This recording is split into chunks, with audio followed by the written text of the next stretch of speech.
ইবনে কাসিরে আপনি বর্ণনা পাবেন যে পৃথিবীর মতো অজস্র গীতে, যেমন সূরা তালাকের 12 নম্বর আয়াতে যদি আপনি এক্সপ্লেনেশন দেখেন তাফসীরগুলোতে, তাহলে আপনি কিন্তু এই মাল্টিভার্সের তথ্যটুকু পাবেন।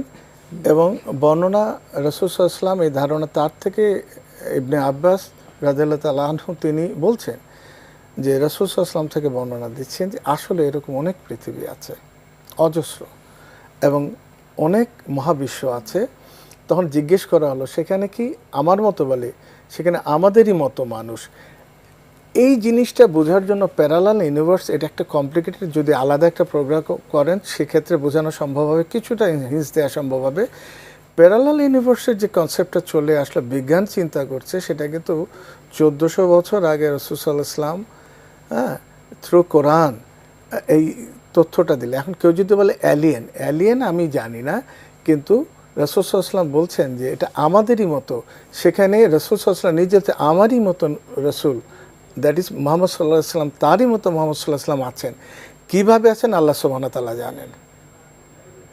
কিভাবে কোন মানুষ আছে, আমি যদি অজস্র 1 কোটি মানুষ হই, আনকাউন্টেবল মুশির রহমান হই, আল্লাহ সুবহানাহু ওয়া তাআলা জানেন।